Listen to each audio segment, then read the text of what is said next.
Guessing it does. We'll see. So I'm doing a quick live stream. Apparently, there's supposed to be a superstorm coming. Ooh, everybody run!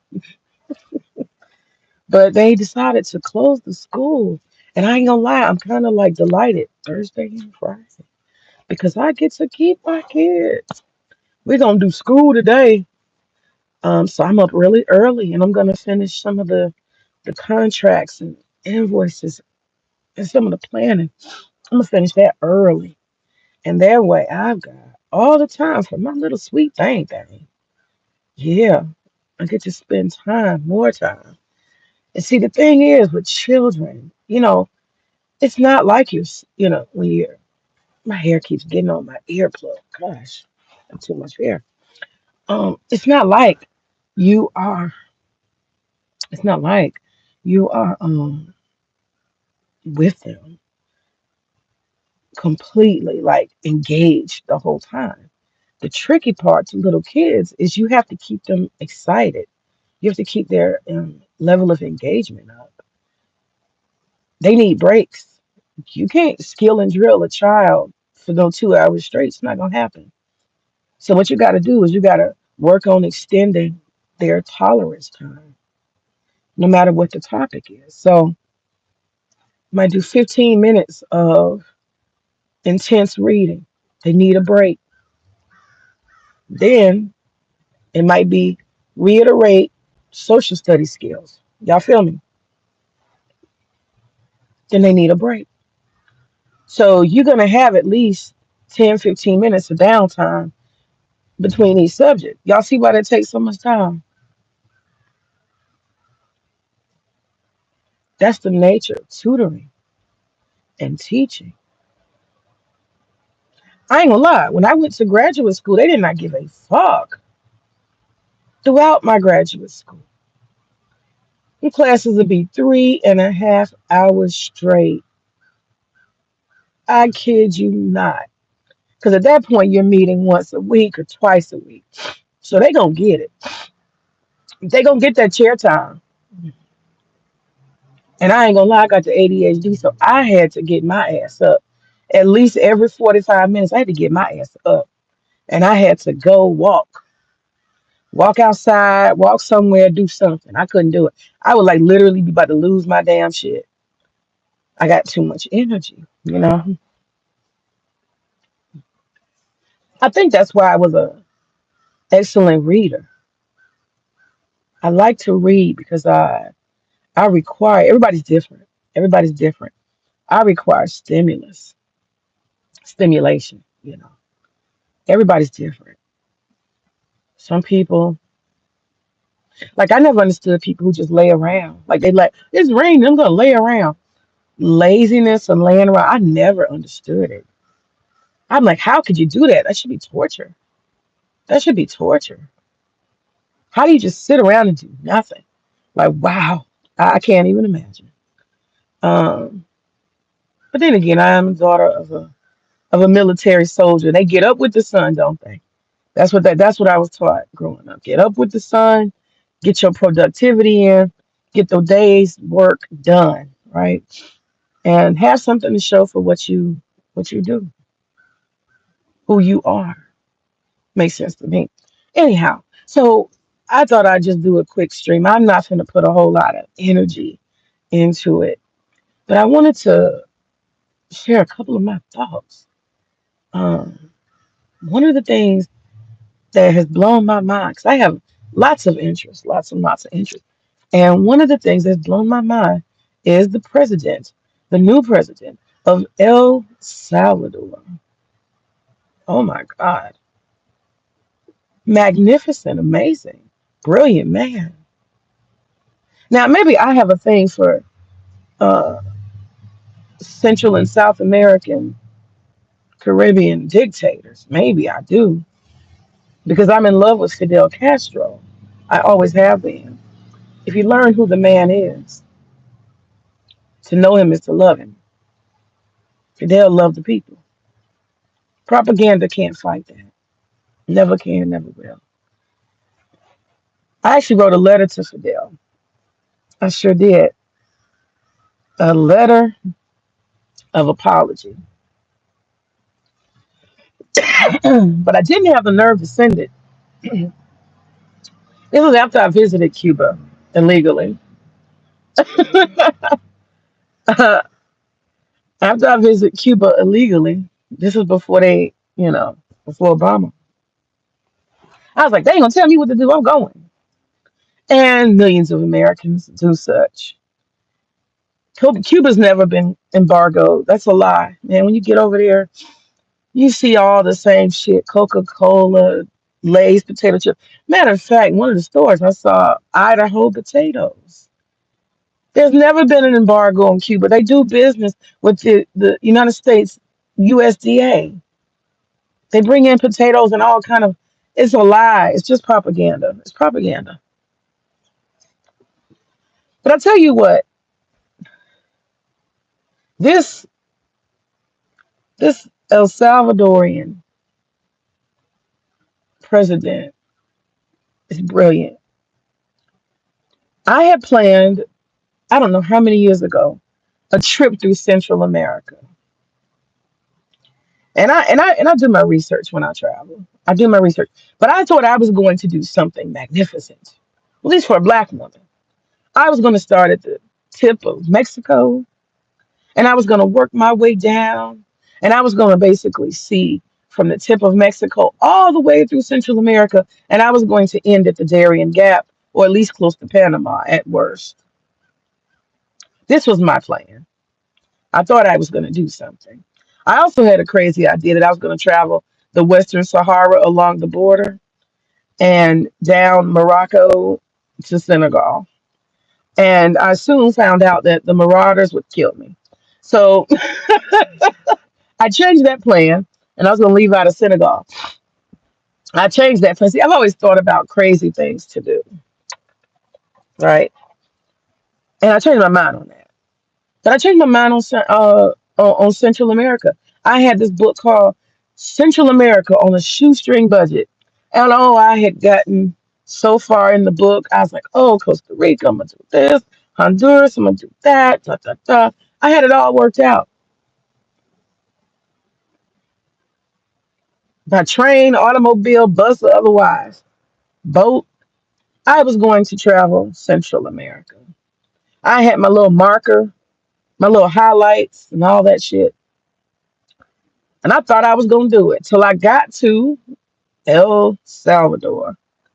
I said, oh shit, I'm not going to make it. And El Salvador had me rethinking the whole gang problem. Now, I know Honduras has gangs. You can find gangs anywhere.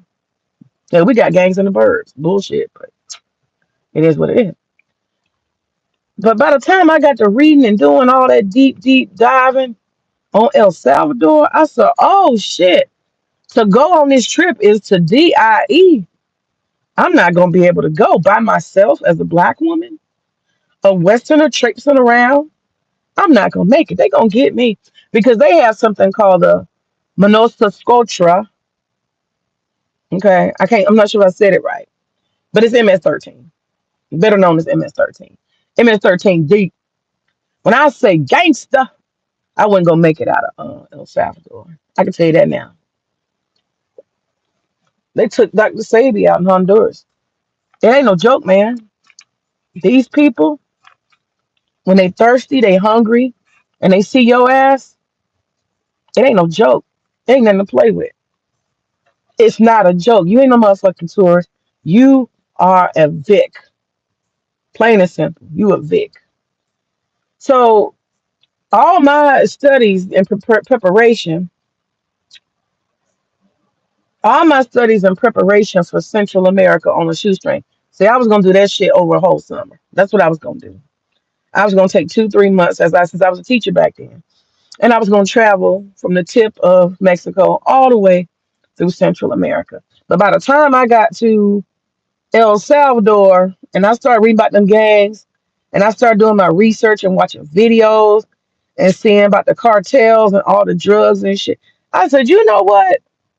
maybe I don't need to go because I'm not going to lose my life over no Central American tour. And I ain't been to South America yet. My husband's been several times. I don't fool with South America too much. I mean, I might want to go to Machu Picchu, Peru, um, but yeah, Venezuela. See, oh, I have so many. I've fallen in love with so many of their political leaders, you know, and I fell in love with the Venezuelan uh, president, and they killed him.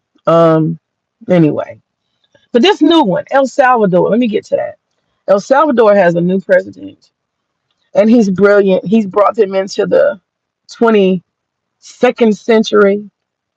He's created a tax-free zone. He has gotten rid of. He's gotten rid of crime. So now El Salvador is one of the safest countries.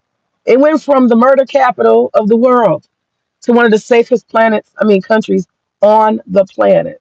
He spoke at the UN the other day, and he talked about, and what he did is he basically went with 18,000 military soldiers, and he went through the whole country. And anybody who looked like a gang member, talked like a gang member, was known as a gang member, or anything, they used to shake down the people. He went through that country and put all their asses in. He built a mega jail for these bastards. And he arrested more than 70,000 gangsters. He locked them up. They'll never get out. The society is safe. The people, he has an 85% approval rating. And one of the things that he did, the man is a gangster. I love him. I love him. Because, see, the thing, people talk about dictators and all this type of shit. But in some of these third world countries, you have to understand, you have to take power. A lot of people don't travel the other countries. They don't see shit. They just see America. America, the order is here. At least the semblance of order is here. You have not seen a place of chaos, a place like Haiti. You have to go to Haiti to ever understand why dictatorship is necessary.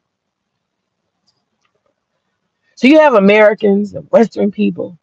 They have all their opinions on the brown people, what the brown people's system of government should be. But it's because they never put boots on the ground. They do not understand what chaos looks like. A place where street justice rules. The place where things can turn at any moment and there's nobody there to save you. You have to create order. And order has to be enforced by what? I'm so sorry, but maybe the barrel of a gun. Is it not the same in the United States? At some point, it is. We have a semblance of order. But if you get out of order, guess what? You're going to be staring down the barrel of a gun. So let's not play stupid. Now, I tell you who's crazy is them fucking British. Their police don't even have guns. Their police don't have nothing. Their police talk. They like fucking counselors. I ain't never seen shit like it. Them bobbies are a trip. You couldn't pay me to be a bobby. I'm sorry. Maybe I'm a little violence prone. Or maybe I see violence as useful. I don't know. I think violence is useful and necessary. But then again, I'm somebody who didn't see some shit. Sometimes there's nothing to stop people from doing wrong except the threat of direct and engaging violence. That's the truth. I'm not promoting violence. I'm telling you what it is when you travel. I'm telling you what it is when you travel. See, we take for granted in a country like this, where if I yell and I say help, something's happening to me. Someone's doing something to me. I take for granted somebody will answer the call. There are places that are so chaotic that if you are standing in the middle of a chaotic moment, being attacked for whatever reason, in whatever way, sexual or otherwise, there are people who will not only watch, but there are people who will participate and jump in. Have you ever seen that shit before? Somebody told me when I was in India, they said if you find yourself in a conflict, with an Indian person, even if it's their fault, even if they're wrong. You know what they told me? They said, don't walk away, run. Because when they gather around, and if they get angry enough, you will be the victim no matter what. Watch for the mob. That's what I was told. And mobs develop, I would say, organically. Mobs feed off the tension and the frustration. People pitch in and they bring things that have nothing to do with the immediate circumstances. And they become violent and they attack. See, there's always an angel and the devil, no matter what. People don't necessarily care who's right or wrong. You got to pick. And sometimes being a foreigner, you're automatically the devil. People start thinking about colonialism. They think about their poverty. They think about how unfair. They think about maybe hours they tried to get into the U.S. Embassy to come abroad and they were rejected. It could be anything. And this is one of the reasons why when I travel, I don't open my mouth. I'm brown. People don't have to know where I'm from. I keep my mouth shut. I don't want anybody to hear my American accent. I be acting like I can't talk. Literally. I shake my head, nod my head. You're not getting the word out. Where are you from? Mm, no accent for you. Because I don't know what's gonna happen when I say I'm American or you can tell. I don't know. So I keep my mouth shut. I got long dreadlocks. I could be from the Caribbean. I could be from Central America. I could be African. I could be a whole bunch of shit. I'm not finna tell you. I damn sure don't want you to know I'm American. It's not to my benefit. Anyhow, this president from El Salvador, I think he is absolutely brilliant. I saw a video where he's with Elon Musk and he's trying to create a zone for technology development and he's bringing jobs.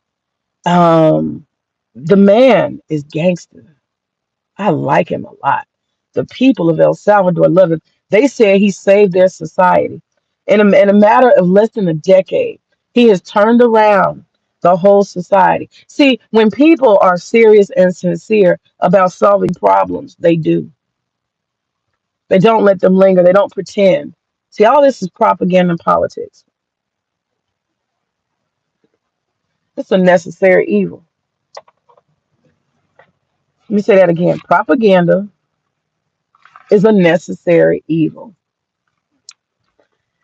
And I know a lot about it.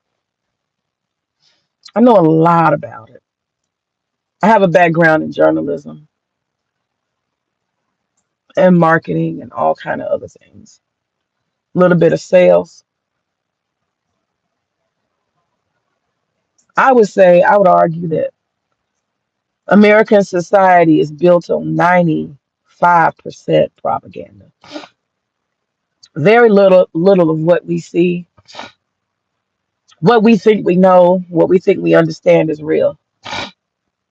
Very little, excuse me. Very little season change. My allergies start acting up. Very little of what we see or think we know is real. Very little. And not knowing that keeps people up in arms and concerned and worried. And that is the isn't that the name of the game? Keep people distracted. But I'm very proud of the president of El Salvador. So that was one of my thoughts. And I'm going to make it my business to go to El Salvador. And when the economy gets better, I will definitely consider doing my travels. I don't know how I would do it. I'm going to have to do it in parts, um, by flying rather than going overland. Do 3 or 4 countries at a time for about, take me about a week. I mean, not 8 days, 9 days. Because I don't think I could bear being away from my child for more than a couple, like, a week, two at the most, two at the most, over the summer. Couldn't do it. And I would not take her with me. That would be crazy. But the second thing that was on my mind was Oh, and I want to go to Acapulco. Acapulco. I remember in the 80s, always seeing commercials, Acapulco this, Acapulco that. And so for some reason, Acapulco, Mexico, it's still stuck in my brain. It's stained in my brain. And I just have this desire to go to Acapulco. So Acapulco and Turkey, Saudi Arabia, Qatar. I want to go back to Morocco. Pretty much I want to go to the Middle East. Um I love going to the Middle East. I feel so at home, so happy when I'm traveling through the Arab world. Um, Between Cuba and places like Morocco, I feel like there's so much order and they don't have propaganda, especially in Cuba. Cuba has no propaganda. Until you've been to a society with no propaganda, you have no idea. You have no idea of the tragedy that us Westerners face. You have no idea. Um, Travel is one of those things, y'all. It opens your mind up if you have the ability to see. It opens your mind up to question everything. I travel to Cuba often, and I travel to Cuba because it teaches me what's real and what's not. Cuba is probably the realest motherfucking place you will ever be in your life. Hey, Jace, I'm just rambling because it's raining and they say a storm is coming. I think that's propaganda too. I'm not worried. I'm not worried. Um, I'm chilling, but it is raining. But yeah, when you travel, you question everything. Even the way we bathe. I went to, was it UK? I'm in London. I'm traveled to London many times. I'm bored with London. I ain't going to London no more. I don't nothing else new to see. Nothing to see there, folks. Close it up. Recently traveled to Paris. But in London, I learned that you can bathe different. See, in America, well, I know you can bathe different anywhere you go. But I had never considered it before. In London, they have bathrooms where you push the button and it squirts out water in the shower for exactly 30 seconds. And these Europeans bathe in that 30 seconds. They push it once, lather up, wash with the water off. They push the button again, 30 seconds of water to bathe and get the rinse off. Y'all got me. How fucking different is that? That's not what I do in the United States.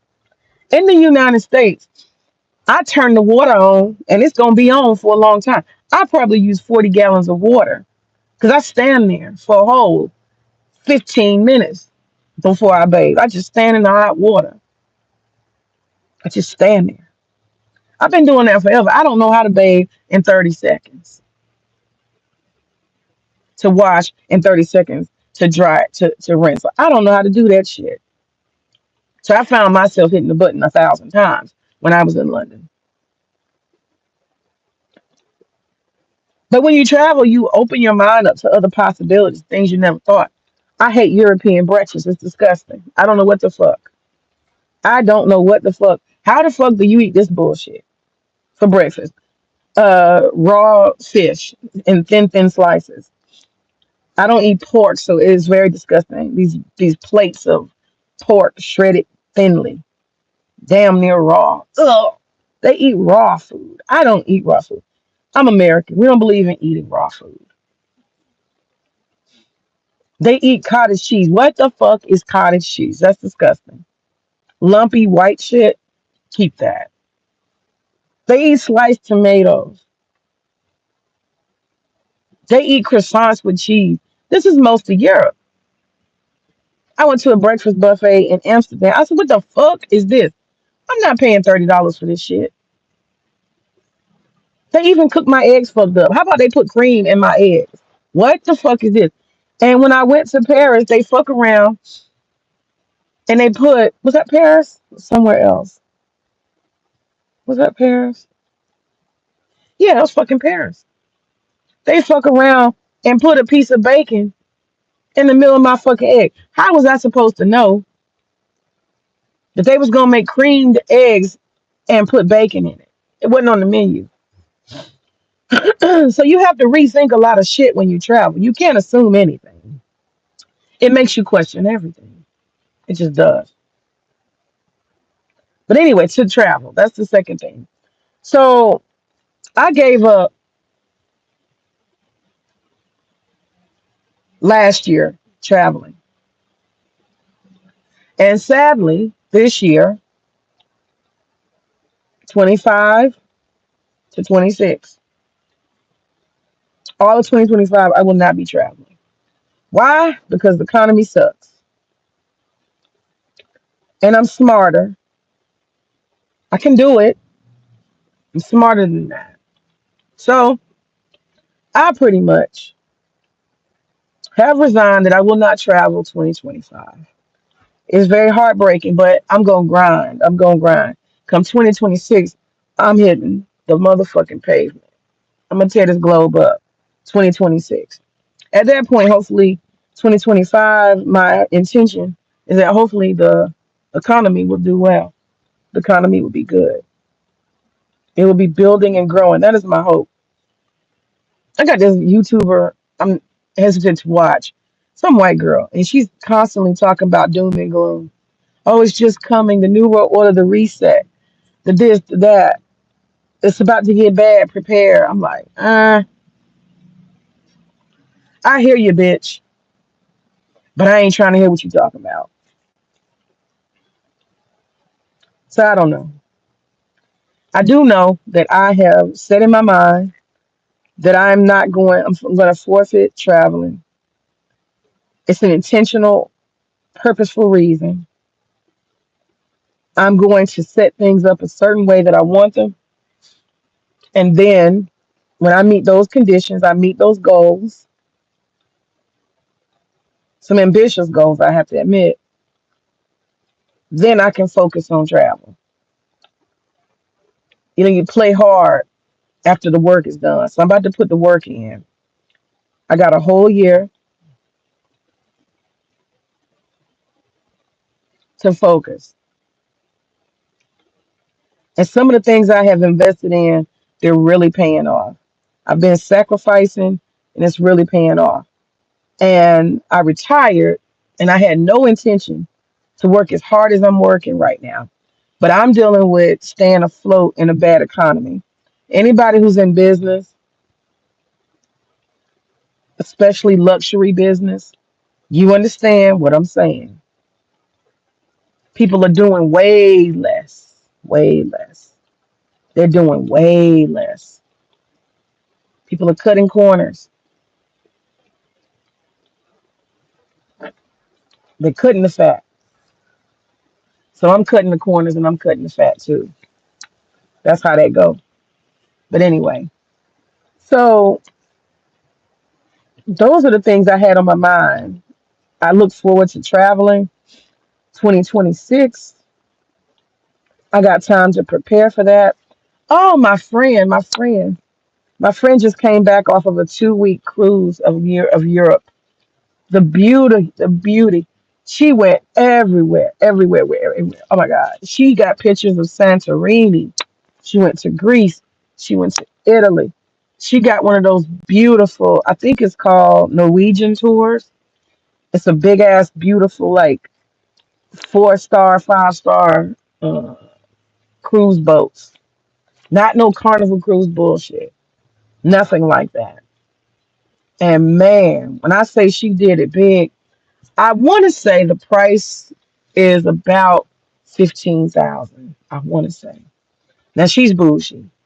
I don't travel like that. I'm a shoestring traveler, and for the most part, I like to travel the third world. I do not enjoy westernized countries. I'll do it, have done it, but I don't enjoy those that much. I really, really enjoy people who live closer to the sun. Their culture, their food, their everything. And so, yeah, that's what's on my mind. Now, the last thing that's on my mind is this Puffy thing, this P. Diddy.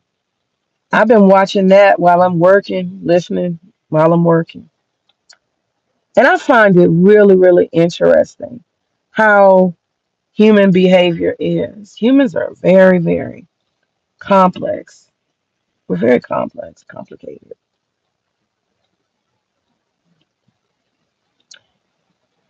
I used to be involved in the media and the music industry right out of college. Right out of college. And this morning I heard Suge Knight on a stream. He didn't called out of jail. Called out of jail to weigh in on the PDS. Look at this shit. Now Suge Knight is one of the things that drove me away from wanting to do entertainment media. Not directly, but when I was doing the work, I was placed on, I wanted to do politics. But as a junior writer, as an intern turned junior writer, I was given hip hop and entertainment. I ain't gonna lie, I didn't really care for it. And one of the things that I did not care for was putting myself in a position of danger. The red carpet, the after parties,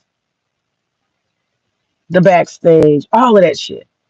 So you got to go backstage to get these interviews. You got to go on the red carpet and arrange these interviews. And the PR people will hook you up now. The publicists, yeah, they want all the interviews they can get. But sometimes you got to get on their tour bus. See, you got to get too close. Um, One of the conditions of me interviewing Ziggy Marley, just Bob Marley's son, was me coming on his tour bus and interviewing him there. You see, I didn't want. I had a feeling I knew enough. Um, Reason why I knew enough was because I had interviewed many, many of the women who were in the industry, just getting signed, that type of stuff. And some of the shit off the record they were telling me, I already knew they was in literally the belly of the beast. I knew it. I knew how dangerous. I've heard about, and I'm talking about these people are talking to me like I can't tell anybody. They feel comfortable with me as a black woman, particularly black women in the industry. Some of them have made it to this day, and some of them I've never heard of after that interview. They did all that shit, all that sacrifice, um, getting their asses whooped, getting raped, all kind of shit. And I wouldn't even call it grape. It's a form of just understood coercion, understood cooperation. The shit they was telling me, I was like, whoa. So yeah, I was not feeling that topic. I wasn't feeling that environment. I was flying from this city to that city. And then it came to this whole Suge Knight thing. It seemed to me at some point that they had violent, I don't know what you call it, skirmishes and shit like that. And some of the places that I would have to go to get these interviews would put me dead center in these possible violent skirmishes. And I was scared to death of Suge Knight, Death Row, and all of that shit. I don't want no parts of it. So some of these after parties or these, you know, uh, backstage or meet at the hotel lobby to get the interview. I'm good. I'm good. I'm good. I wasn't feeling that. Engaging that environment. Forget the individuals. It's the environment. But Suge Knight was the one that scared me the most, if I'm honest. What the fuck is that, a cat? Okay, that's a cat. He scared me the most. Um, and I remember particularly when I was in Miami, I was like, man, later for this shit. Because I'm down there in Miami. And he was like, yeah, Death Row. I was like, oh, wow, it was awards. I think it was BT Awards or something. And I was like, yeah, I gotta get out of this shit. I gotta get out of this shit. But I knew early on that the industry was what it is from the horse's mouth. I interviewed a lot of entertainment lawyers. Those sleazy ass people. There ain't but a handful of them. Any good ones. Good like effective, not good like moral. And what I understood is I knew about the 360 deals a long time ago. The exploitation, all of that shit. I knew that the industry was just a bastion of hell. I knew it. And I always felt sorry for them. I'll be honest with y'all, I felt sorry for them. Most of them are just a bunch of puppets. They dressed up puppets. I feel sorry for them. Never envied them. I don't have starstruck because of my experiences. I feel sorry for those people. I can say I'm not in no NDAs and stuff. One of the people I interviewed, Kanye, and he had a guy, and he was trying to bring him under his wing, and the engagement, the way that they interacted during my interview, you could just tell people are just puppets, man. And I had two particular situations where the publicist was sitting behind us in a booth and was damn near turning around answering the questions or saying that question's not on the script. So and so don't answer that question. Skip that. I'm like, whoa, these motherfuckers don't even get to choose. They don't get to choose what they're gonna say. No. Your publicist tells you what questions to answer, not answer. The final product that is produced out of interviews, you will never know what how many questions were asked and were told they could not be answered. All you see is the final product or the final interview or the whatever. What you don't see is all the controlling, the scratched out questions, the no comments. You're like, wow, we're not explaining that right now. We're not going to talk about that right now. We'll speak on that later. Another point. Oh, okay. This is the publicist, the manager, and you as an artist get to sit there and let them tell you what you can can't say, what you're going to engage. I even had one particular artist. I was going to do his photography because I had to train to do my own photography. They were unwilling to send a photographer with me for this particular assignment. And this is why, I got some training as a photographer. I got professional training as a photographer. And this publicist told him that this particular alcohol brand, he was under their contract and he would not appear in any pictures without their step and repeat behind him. Plain and simple.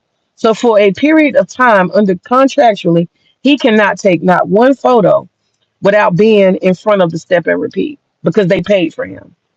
They financed him for this period of time. I said, wow. I'm like, that's not sexy though. I don't like that picture. I want to get a picture of him at the bar. I had set it up and everything. I had the angle and all. And I'm like, no, no, no, no. No, no, no. He's going to take his photo at the step and repeat and only the step and repeat. Because so and so vodka is paid for him. I said, damn. So these people are puppets. They're owned. They're marketed and branded. They're endorsed. And they just do what they're told to meet their contractual obligation. I do not envy these people. Now that's the shit you can see on the business end, the open business end. The part you don't see, which is where the whole Puff Daddy thing is exploding. You don't see the agreements that they have made for their soul, the shit they have to engage in and allow for them to have access to this so-called world. It's really pathetic. People are doing all this shit because they want to be somebody. You already somebody. People are doing this shit because they want some money. You work hard, you'll get some money. I got how many toilets in my house? 4 toilets. I can't use but one toilet at a time. Okay, you got 30 toilets. You still can't use but one at one time. Okay, you got 20 cars. I got four. So what? So fucking what? You can't drive but one car at a time. You see what I'm saying?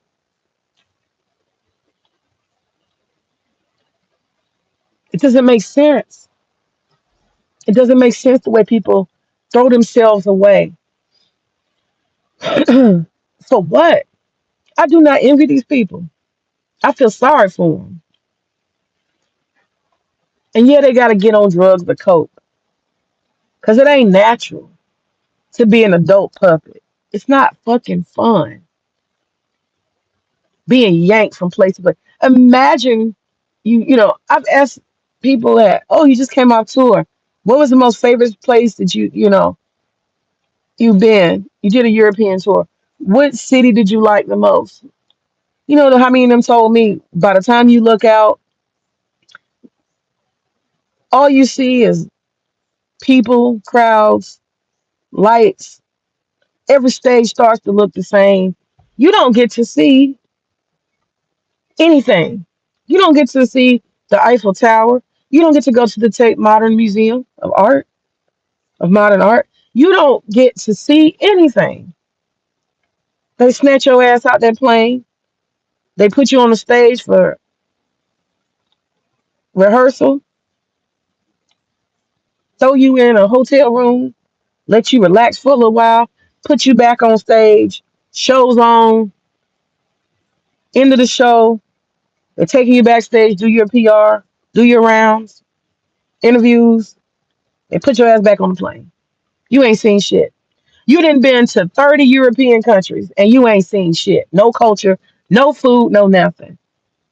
And you eat whatever the hotel got. That's not fucking fun. That's torture.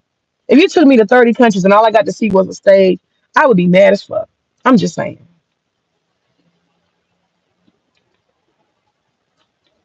It's all smoke and mirrors. They ain't seen nothing. They ain't did nothing. They got used. But only people who got a peering, a glimpse of the backside of Disney World can understand. But one thing I think is very interesting is these parties. I think these parties are so interesting. Because let me tell you something. Human beings are liars and human beings are fake. All human beings are liars and fake because that's how society teaches you. Only show this. Be ashamed of that. Only show this. Be ashamed of that. That's society. Well, what happens is when you get so much money, fame, fortune, and all those things, part of your so called elevation is you get to break the barriers of shame. Yeah, so called privilege. So they do it together. That's what people don't see. They do it together. Elitists feel that they are beyond regular society. They get to break the barriers of shame. They get to break the mold. They get to step out of the norm because they're not so called normal. This is part of their so called privilege. So, yes, it is a rite of passage. Debauchery, rawness, being one's true self. It is an elitist thing. It's a real fucking thing. And it doesn't have just to do with the music industry. Anywhere where there's social climbing, there lies the test of debauchery. That's some of the realest shit in America. But only people who have access to such places would know about it. Because regular people, they go to church, right? And they put on their mask and they love their mask and they keep that mask on their whole life. But people who move in elite circles take off the mask and they display their debauchery because they are free. Their money, their accolades, their status brought them freedom of a different sort. So, yes, they smoke and sniff and consume. things that will help them get more debaucherous. To lose one's, what's the word? To lose one's frame. Yeah. To lose one's frame is the goal. To lose your boxes, your categories,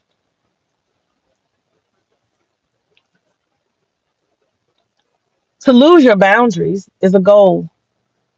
Believe it or not, it is a real motherfucking goal. And they gather together, and this is what they do.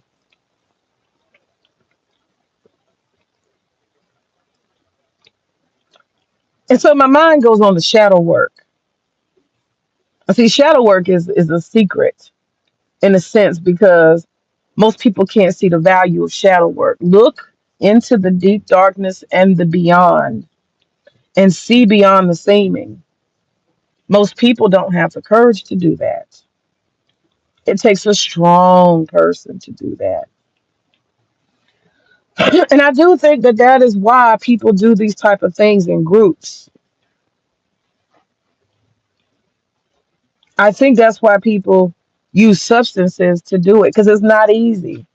A sober person has a very difficult time confronting the true self, to see beyond the seeming, to peer into the darkness and see what lies beyond. It's not an easy feat. It's scary as fuck.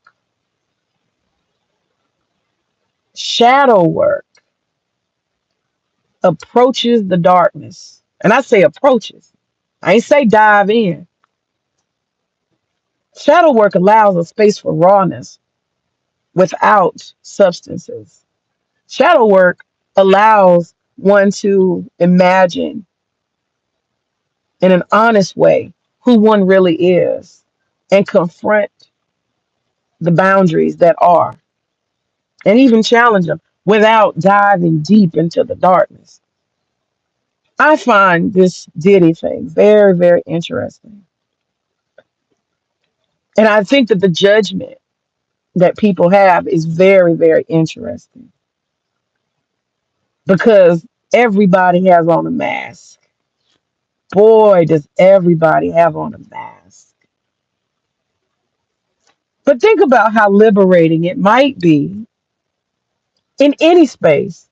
If I take off my mask and you take off your mask, and you take off your mask, and you take off your mask, and you take off your mask, and now we see who we really are. Isn't that interesting?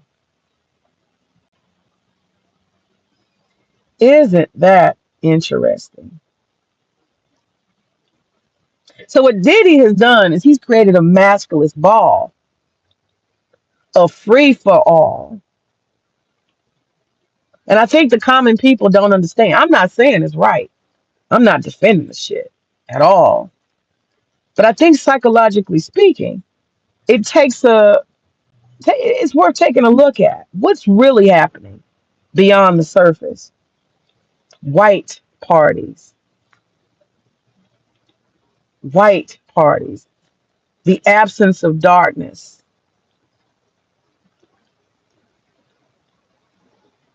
Isn't that interesting? Yeah. So people are trying to put their mask back on, y'all. They trying to put the mask back on real quick. Everybody want to put their mask on now.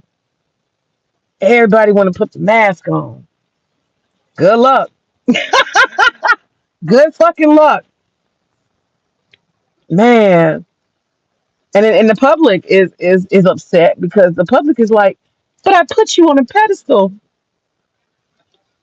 You're so perfect. You could not have done that. There's no way my favorite rapper could have. Oh, now we're back to raw. Now we get to the real. Who are we really? You place these people on pedestals because they can throw a ball? You put these puppets on the pedestal because they can sing good? You put this person on a pedestal because they can recite words they memorized on a script? You made them gods. Wow. Fool you are. These people oftentimes have some of the most low self-esteem. They are the least accomplished among us. These people are not to be envied. These people have to chop off body parts and replace them like they need repair. Broken people. A lot of these people are broken. Now imagine being broken and worshiped at the same time. Boy, what a conundrum. Being broken, less than,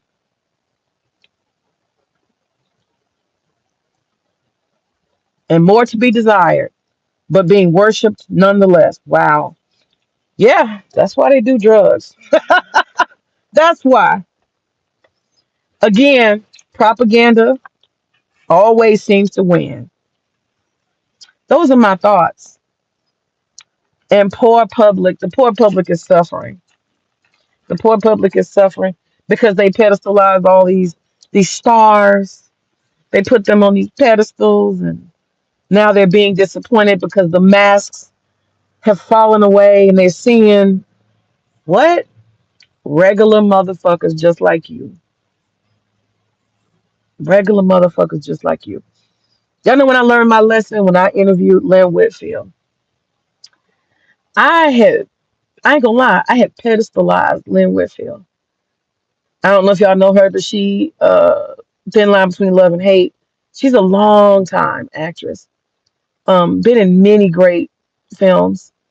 And I just thought she was so beautiful and so perfect. If there was ever the most elegant and beautiful, amazing actress, it was Lynn Whitfield to me. And Lynn Whitfield, I remember her in Josephine Baker's story and her acting and all of this stuff. And I felt like I understood who she as a person was. I don't think I understood the nature of actual acting. Acting is putting on a mask. And somehow in all of that, I thought over those years of watching her, and I even seen her in interviews, I thought she was a certain way. And when I met Lynn Whitfield and I went to interview her, she was befuddled. She was very confused. Um, she was dense. She wasn't particularly intelligent and definitely not articulate. I don't know if she was sleep deprived. I don't know if this was a special circumstance. But all I can tell you is it hurt me to my soul to interview someone who I thought was an icon, someone who I had placed on this high pedestal as a model of a black woman. And when I say she disappointed me, oh, she disappointed me so bad. Smoke and mirrors. The woman is nothing, nothing like she's presented publicly. Nothing. And see, I was not working with cameras. So I always got a different side of people. I was a print media. I was in print media. See, cameras make people act. But when you don't have cameras, people don't act when they're actresses or actors. Anyway, it's getting late. I gotta get started. It's 8:30. I got shit to do. I'm finna fix me some tea and go upstairs. Uh, but when the walls of Babylon fall, boy, does the world hear it. This Diddy thing is gonna be interesting as it plays out. All I can tell you is it's worth doing shadow work to find out who you really are. And I say remove your mask if you can, if you're brave enough. Remove your mask so at least you can see your own face. Those are my thoughts, Ashe.